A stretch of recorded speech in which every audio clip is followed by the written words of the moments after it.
안녕하세요. 이은숙입니다. 오늘은 동맹독서 2주차 신용환 선생님의 책을 가지고 우리가 나눌 이야기가 8장에서부터 11장에 해당하는 이야기입니다. 이 내용을 가지고 저희가 어떤 내용들을 다룰지 한번 얘기해 보겠습니다. 안창훈 선생님이 이제 미주 공립협회에서 파견되어서 공식적으로 국내로 귀국하시는 것이 1907년 2월 말경입니다. 동경을 거쳐서 올라오시죠. 동경에서 태극학회 연설을 통해서 굉장히 많은 청년들한테 많은 영향을 미치고 신사상에 대한, 특히 미국을 중심으로 한 유럽의 신사상에 대한 이야기를 많이 전달을 하고, 그리고 귀국을 하셨기 때문에 국내에서도 어느 정도 관심들이 많았었습니다.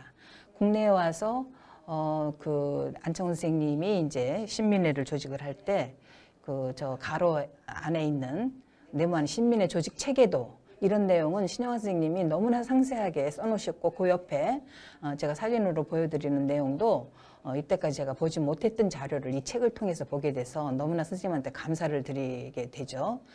그리고 그 당시에 이 신민회를 비밀 정치결사인데 이렇게 주장한 이유가 있죠. 그거는 여러분들이 토론을 하시면 좋을 것 같아요. 87쪽부터 88쪽에 그 내용이 나와 있습니다.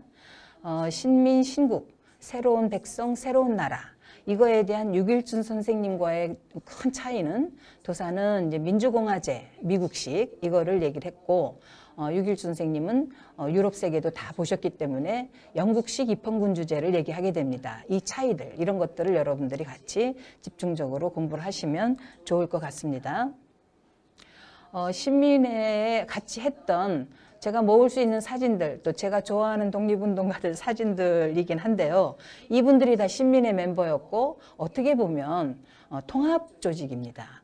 보수와 진보가, 그러니까는 복벽파라고 해서 황제를 다시 모셔야 된다는 국권회복론과 아니다, 이제 민의주의이다, 국민이 주인이다, 이렇게 해석하는 공화국, 이 두 개념이 서로 보수와 진보로 이렇게 이제 좀 갈라져 있었지만 어쨌든 다 통합이 돼서 신민의 운동 속에 저렇게 많은 사람들이, 다양한 사람들이 함께 했다, 이런 게 이제 굉장히 저한테는 중요한 내용이고, 그런 내용들이 이제 보충 설명을 제가 이제 드렸던 거고요. 그 다음에 도산의 혁명적 사상에 대한 여러 가지 상세한 내용들이 이제 구체적으로 그러면 이제 신민회에서 뭐를 했느냐. 그래서 신민회의 목적은 국권회복운동이었고, 독립전쟁 준비라고 하는 새로운 개념이 이제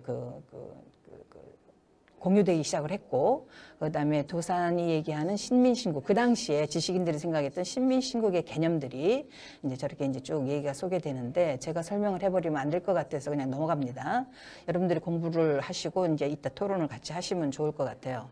그리고 도 선생님은 이제 그 당시에 신민회 조직운동을 하면서 비밀리에 신민회에 가입을 시킨 운동을 하면서 한편에서는 애국연설을 하러 다니셨죠. 방방곡곡으로 애국연설을 하면서, 그 애국연설의 핵심은 이제 우리가 힘 있는 나라로 가기 위해서는 반드시 독립전쟁을 치러야 되고, 독립전쟁을 하려면은 이제 이러한 전략이 필요하다 해가지고 교육운동 얘기도 했고, 실업운동도 했고, 이제 이런 얘기들을 하시면서 애국 계몽연설을 하게 되는데, 그런 내용들도 이 책을 통해서 여러분들이 공부를 하시면 좋겠습니다. 대성학교의 사진은 유명한 사진이라 제가 이 신민회 때 만들어진 학교니까 이거를 제가 이제 여러분들한테 알려드리는 거고, 이 신민회 학교에서 핵심 가치는 죽더라도 거짓이 없어라, 이겁니다. 구체적으로 이 내용을 보면은 뭐 시간을 지켜라, 준법을 지켜라, 전부 이제 이런 내용, 윤리에 해당하는 이런 교육들은 전부 다 안창훈 선생님이 직접 가르치신 것 같습니다. 그런데 중간에 이제 1908년 이때 이제 청년학우회라는 것을 별도 조직을 하려고 했죠. 신민회 조직의 사실 비밀결사 정치조직이라고 하면은 그 하부에 실질적인 청년학우회 조직을 통해서 신민훈련 조직기관으로 생각을 했던 겁니다. 청년들을 훈련시켜야겠다. 그래서 이 신민회 청년들의 모임인 청년학우회, 여기에는 정말 신채훈 선생님하고 의기투합하는 과정이 있었던 거죠. 그리고 이분들을 통해서 앞으로 장차 이 무렵에 굉장히 이제 국내가 어지러웠죠. 군대 해산이 있었고 또 헤이그 밀사 파견 사건 때문에 고정이 하야했었고 뭐 굉장히 어려운 내용들이 쭉 있는데 그런 내용들의 구체적인 상황 속에서 신민회의 최고 간부들은 해외에 군사 기지를 만들어야 된다. 기지 개척을 해서 군사를 양성을 해야 된다. 이제 이런 결의를 하게 돼서 저 신흥무관학교 이런 것들을 개발하게 되고 이제 이런 내용들이 있습니다. 그런데 중간에 이제 뭐 잘 했죠. 하고 있는데 이제 안중근 의거가 일어납니다. 연해주 하얼빈에서. 그 하얼빈에서 안중근 의거가 일어난 내용은 이 책에 별로 친절하게 없어요. 그렇지만 이제 다 알고 있는 얘기입니다. 우리가. 그래서 안중근 의거가 연해주 대동공보사를 중심으로 해서 있었고 연해주에도 굉장히 많은 지식인들이 건너가 있었는데 그 무렵에 가운데 앉아있는 저 사진의 가운데 앉아있는 이강 선생님이 그 대동공보사 주필이 됐었고 그 옆에 안중근 그 뒤에 정재관 이런 분들이 다 미주 공립협회에서 파견되었던 분들이고 이분들이 그 연해주의 도헌이라고 하는 크라스키노 연추의 도헌이었던 최재형 선생님과 함께 결합을 해서 이런 안중근 의거를 치르게 되죠. 그 안중근 의거가 엉뚱하게 파편이 날아온 게 도산의 체포로 이어집니다. 그래서 도산이 이제 체포되는 거죠. 체포돼서 조사를 받고 혹독한 고문을 이겨내고 이제 나오면서 국내에서 뭐 그러지 않아도 자꾸 청년 내각을 해주겠다고 이제 전향을 이제 유혹하는 중에 있었기 때문에 안창호 선생님이 국내에서 활동을 더 이상 할 수가 없다 이렇게 생각해서 이제 거국가를 남기고 이제 망명을 하게 되죠. 그 중에 이제 망명 과정에서 연해주로 망명을 갈 때 국내에서는 신민의 탄압 사건이 일어나게 됩니다. 이러한 상황에서 연해주 망명 가서 안창호 선생님이 그 연해주에서 자리를 잡고 독립운동을 해볼까 이제 이런 생각을 가지고 여러 가지 이제 탐색을 하러 다녔어요. 그리고 이제 그 옆에 그 접경 지역에 밀산현에 그 밀산 기지 개척을 하려고 미주 공립협회에서 파견해 놓은 김성무 동지가 거기 가서 지금 기지를 개척하고 있기 때문에 거기다가 뭔가 더 투자해서 사관학교도 만들고 마을을 형성을 해서 기지를 개척하려고 했던 이런 꿈을 갖고 있었는데 그게 청도 회담에서 결렬됩니다. 그래서 안 돼가지고 결국은 이제 결심을 바꾸고 다시 이제 미국으로 돌아가는 과정. 그래서 미국으로 돌아가는 과정에서 이제 시베리아를 지나가는데 그 치타라고 하는 곳에서 국민회를 만들고 그래서 치타 공립협회가 이제 국민회로 바뀐 거죠. 그래서 치타에서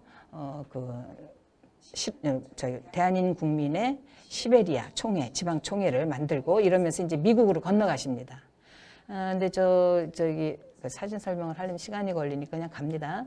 그래서 미국 가서 첫 작품은 북미 실업 주식회사를 발기해 놓고 거기에 이제 주주와 투자자를 모집하고 다니는 과정에서 흥사단을 이제 창립을 하게 됩니다. 흥사단 창립 구상은 연해주부터 생각을 해왔던 거죠. 아니 그 이전에 청년하구회가 그 한일 강제 병합으로 인해서 이제 와해됐으니까 이제 그것을 꼭 실현을 시키고 싶은 마음에 미주에서 이제 흥사단을 창립을 하게 됩니다. 창립 멤버들 사진입니다.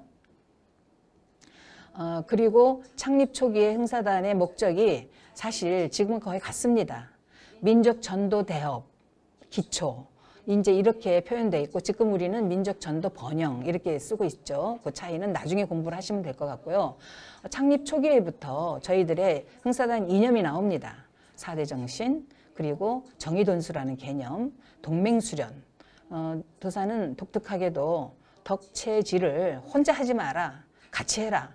단결이다. 이제 이런 걸 강조하셨는데 이제 그런 내용들 흥사단을 만들고 그 다음에 도산이 이제 중간에 멕시코를 다녀오게 돼요. 멕시코가 굉장히 그 넓은 땅이고 중요했던 것이라서 제가 이렇게 특별히 소개를 합니다.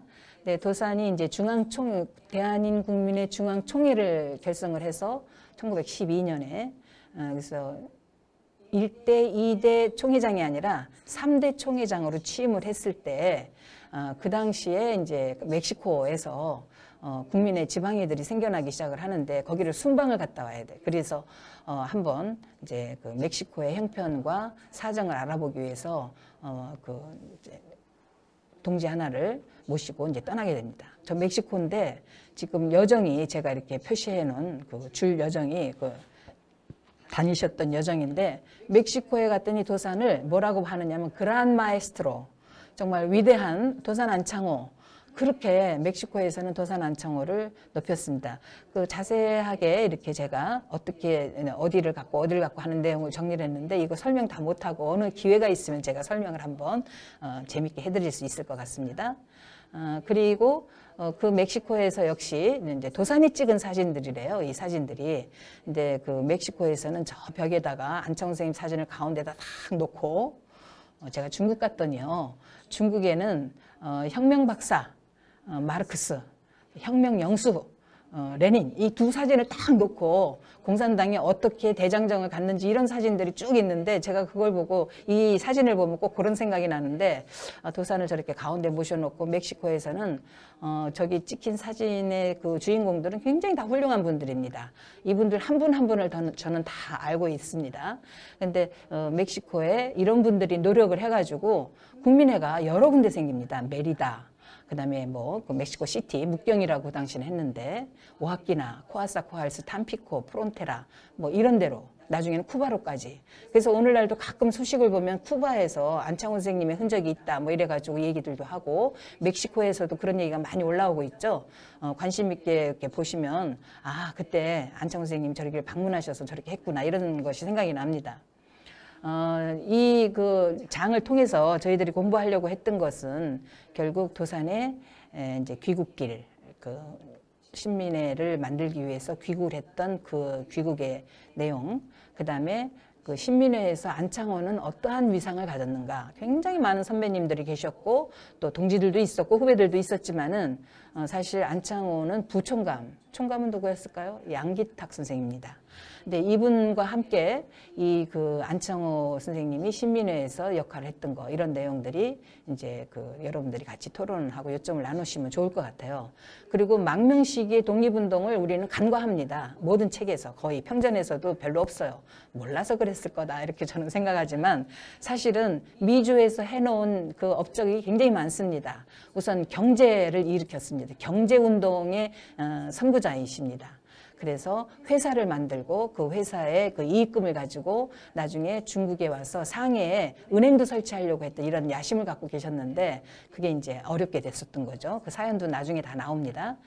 그리고 이제 뭐 망명지 연해주가 어땠었는지 연해주 사정 얘기는 여러분들이 꼭 같이 공부를 하셨으면 좋을 것 같아요. 여기가 뭐죠? 그 공산당의 발원지가 되는 거잖아요. 우리 국내 공산당 독립운동 노선에 공산당들이 발현하는 곳이 연해주니까 같이 공부들을 하시면 좋을 것 같고 사실 그냥 쉽게 넘어갔지만 대한민국민의 중앙총회라는 것은 굉장히 큰 의미를 갖고 있다. 이제 이거를 여러분들이 같이 공부하시면 좋을 것 같고 그 다음에 이제 흥사단의 창립관 내용 뭐 그 의미 이런 것들도 공부를 하시면 좋을 것 같습니다. 어쨌든 이번 2주차에서는 이런 내용들을 가지고 여러분들이 요점을 나누고 토론해 주시면 어떨까 해서 제가 이렇게 키워드를 제시를 했고요. 그 좋은 시간을 여러분들이 보내시기 바랍니다. 감사합니다.